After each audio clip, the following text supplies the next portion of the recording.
جب بارش ہوتی تھی تو اکثر اپنا بستر اٹھا کر چھت پر سونے چلا جاتا تھا، کیونکہ اس میں سونے کا مزہ ہی کچھ اور تھا۔ وہ بھی ایک گرمیوں کی رات تھی، سب گھر والے چھت پر سو رہے تھے۔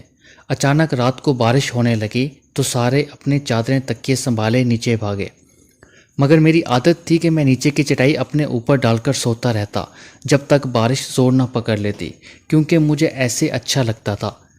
اس رات بھی سارے گھر والے نیچے چلے گئے اور میں اکیلا چٹائی ڈالے سوتا رہا۔ غنودگی میں تھا کہ اچانک مجھے دو بلیوں کی زور سے لڑنے کی آوازیں آئیں۔ لڑتے ہوئے ان کی آوازیں بہت بری لگ رہی تھیں۔ وہ لڑتے ہوئے چھت کی چار دیواری پر دوڑ رہی تھیں اور اتنی بھیانک آوازیں تھیں کہ مت پوچھیں۔ ان کی رونے کی آوازیں سن کر میں بے چینی سے جاگ گیا۔ پھر سوچا کہ کوئی جوتا اٹھا کر ان کو بھگا دوں۔ پھر سوچا کہ میں اندھیرے میں جوتا کہاں ڈھونڈوں گا، تھوڑی دیر بعد خود ہی لڑ کر تھک جائیں گی تو چلی جائیں گی۔ اچانک خاموشی ہو گئی۔ میں دوبارہ غنودگی میں چلا گیا۔ تبھی ایک بلی کی زوردار چیخ میری چارپائی کے عین نیچے سے آئی اور میں اچھل پڑا۔ خود کو پرسکون کرتے کرتے تھوڑی دیر بعد دوبارہ نیند میں چلا گیا۔ آنکھ تب کھلی جب بلی کی غرانے کی آواز میں نے اپنی چارپائی کی سیدھی طرف سے محسوس کی۔ اس کی غراٹ پوری چھت پر پھیل رہی تھی۔ میں نے آہستہ آہستہ اپنا ہاتھ جوتے کی طرف بڑھایا اور اس کو مارنے کے لیے اٹھا۔ دیکھا تو وہاں تو کچھ بھی نہیں تھا، لیکن وہ غراٹ اب مجھے اپنی بائیں طرف سے آ رہی تھی۔ میں اچانک بائیں طرف پلٹا تو مجھے وہی آواز دائیں طرف سے آنے لگی۔ اب وہ آواز کبھی دائیں کبھی بائیں طرف سے آنے لگی، کبھی دور ہو جاتی کبھی قریب سے آنے لگتی۔ اچانک شدید خوف میرے بدن میں دوڑ گیا۔ میری پنڈلیاں اور پیر سن ہو گئے۔ مجھے لگا کچھ گڑبڑ ہے۔ اچانک میں نے دیکھا کہ ایک سیاہ بلی دیوار پر بیٹھی سرخ آنکھوں سے مجھے گھور رہی تھی۔ اس کی آنکھیں انگاروں کی طرح دہک رہی تھیں۔ میں کانپتے ہوئے اسے دیکھتا رہا۔ اتنی ہمت نہیں تھی کہ میں بھاگ کھڑا ہوں۔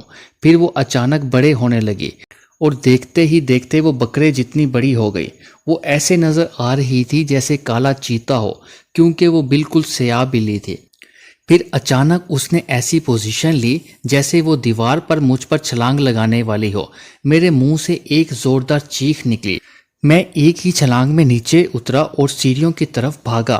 میری چیخ اتنی بلند تھی کہ میرے امی ابو اور بڑا بھائی صحن میں آ گئے اور میں سیڑھیوں سے نیچے آتے ہی گر کر بے ہوش ہو گیا۔ مگر پریشانیاں ختم نہ ہوئیں۔ کچھ دنوں تک مجھے ڈراؤنے خواب آتے رہے۔ مجھے وہی بلی نظر آتی جو کبھی میرے نرخے پر دانت گاڑے ہوئے ہے، کبھی وہ میرا خون چاٹ رہی ہے۔ میں نیند میں چیخنے لگتا۔ پھر مجھے خواب میں بھیانک لوگ دکھائی دیتے، کسی کا سر نہیں ہوتا، کسی کا گوشت لٹک رہا ہوتا، آنکھوں کی جگہ کالے سوراخ ہوتے تھے، بازو کٹے ہوتے تھے۔ میں بیمار رہنے لگا، کمزور ہوتا گیا۔ ڈر کے مارے میں گھر سے باہر نہیں نکلتا تھا۔ پھر مولوی صاحب دم کرنے آتے، مجھے پانی پلایا جاتا۔ میری والدہ ہر وقت مجھ پر سورۃ یاسین پڑھ کر پھونکتی۔ افاقہ ہوتا مگر پھر وہی حالت ہو جاتی، بیٹھے بیٹھے چیخ مار کر بے ہوش ہو جاتا۔ ایک روز میں بیٹھا پڑھ رہا تھا کہ کسی کام سے کمرے میں اپنی امی کے پاس گیا۔ ایک دم ڈر سا لگا تھا۔ میں اپنی امی کے پاس گیا کہ وہ مجھے کچھ پڑھ کر پھونک دیں۔ میری امی میری طرف پیٹھ کیے الماری کھولے کپڑے تہہ کر رہی تھیں۔ میں نے امی کو پکارا مگر انہوں نے جواب نہیں دیا۔ میں ان کے قریب گیا اور ان کو آواز دی تو انہوں نے پیچھے مڑ کر دیکھا، مگر وہ میری والدہ نہیں تھی۔ وہ خوفناک شکل کی عورت تھی۔ اس کا رنگ تانبے جیسا تھا، آنکھیں اس کی سرد اور منہ کا دہانہ بڑا تھا۔ وہ ہاتھ پھیلائے ہنسی جا رہی تھی اور مجھے اپنی طرف بلا رہی تھی۔ اس کے دانت چمک رہے تھے۔ میں تو پہلے ہی ڈر کے اپنی والدہ کے پاس دم کروانے آیا تھا۔ اس عورت کی شکل دیکھی تو وہیں بے ہوش ہو گیا۔ جب ہوش آیا تو مولوی صاحب میرے سرانے بیٹھے کچھ پڑھ رہے تھے۔ میرے ابو شدید پریشانی میں بیٹھے تھے۔ مولوی صاحب کے پوچھنے پر ان کو میں نے ساری بات بتائی تو وہ سوچ میں پڑ گئے۔ پھر اس طرح کے واقعات میرے علاوہ میرے گھر کے دوسرے افراد کے ساتھ بھی پیش آنے لگے۔ کبھی باتھ روم کا دروازہ اندر سے بند ہو جاتا، پانی کی آوازیں آنے لگتی۔ تھوڑی دیر بعد دروازہ کھل جاتا لیکن اندر کوئی نہ ہوتا۔ ایک بار ہم سب رات کو ٹی وی دیکھ رہے تھے کہ بجلی کا بٹن ٹک سے اوپر ہوا اور بلب بجھ گیا۔ ایک بار میری امی کی چارپائی کمرے کے بیچ میں سے کسی نے کھینچ کر دور کر دی جب وہ سوئی ہوئی تھیں۔ چیزیں ہم ایک جگہ رکھتے مگر ہمیں دوسری جگہ سے ملتی تھیں۔ گھر کا ہر فرد ڈرا سہما رہنے لگا تھا، کوئی میرے ساتھ نہیں بیٹھتا تھا، سارے بہن بھائی مجھ سے خوف کھانے لگے تھے۔ کالج میں دوست دور رہنے لگے تھے، کئی بار ہم دوست بیٹھے ہوتے تو میرے سائیکل کی گھنٹی خود بخود بجنے لگتی۔ ہمارے سکون غارت ہوئے 7 مہینے ہو گئے تھے۔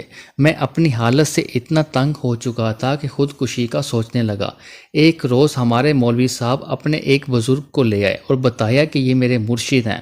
وہ بزرگ سفید کپڑوں میں تھے، سفید عمامہ تھا، چہرے پر سفید داڑھی تھی اور ماتھا ایسے چمک رہا تھا جیسے روشنی پھوٹ رہی ہو۔ انہوں نے میرے ماتھے پر ہاتھ رکھا اور میں رو پڑا۔ میرے والد صاحب نے سارے واقعات ان کو بتائے اور وہ سکون سے بیٹھے سن رہے تھے۔ ان کے ہونٹوں پر ایسی مسکراہٹ اور اتنا سکون تھا اور چہرے پر اتنا نور تھا کہ دل کرتا تھا ان کو دیکھتے ہی رہیں۔ انہوں نے میرے والد صاحب کے ساتھ کمروں کا جائزہ لیا، چھت پر جا کر ایک ایک کونا دیکھا اور ساتھ والوں کی چھتیں دیکھی۔ ہمارے گھر میں محلے کی عورتوں کا رش لگ گیا جو ان سے پانی دم کروانے آ گئی تھی۔ وہ میرے قریب آ کے بیٹھ گئے اور انہوں نے اپنے دائیں ہاتھ کا ایک انگوٹھا میرے ماتھے کے درمیان میں رکھا اور اپنی آنکھیں بند کر کے کچھ پڑھنے لگے۔ مجھے ایسے لگا جیسے کوئی میری کھال کو کھینچ رہا ہو۔ میری چیخیں نہیں رک رہی تھی۔ میں ان کا انگوٹھا اپنے ماتھے سے ہٹانا چاہتا تھا مگر ان کا ہاتھ تک نہیں ہلا سکا۔ میرا بھائی مجھے بتاتا ہے کہ وہ 1 گھنٹے سے زیادہ کچھ پڑھتے رہے اور تمہاری دل خراش چیخیں سننا ہماری بس سے باہر تھا۔ آہستہ آہستہ میں پرسکون ہوتا چلا گیا۔ آنکھیں کھولیں تو وہ مجھے دیکھ رہے تھے، ان کے چہرے پر مسکراہٹ تھی۔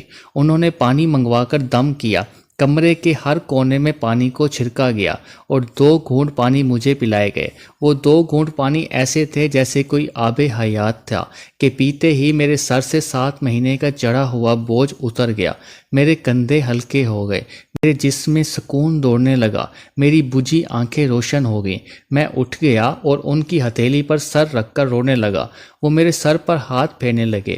انہوں نے سب گھر والوں کو کہا کہ نماز اپنے وقت پر پڑھنا اور حرام، جھوٹ، غیبت سے بچنا، اور ہر روز 4 کل پڑھ کر اپنے ہاتھوں پر پھونک کر پورے جسم پر پھیر لیا کرنا۔ کوئی بلا تمہارے قریب نہیں آئے گی، اور جو آئی تھی میں باندھ کر اسے اپنے ساتھ لے کے جا رہا ہوں۔ اللہ اس گھر کی حفاظت کرے۔ پھر وہ چلے گئے۔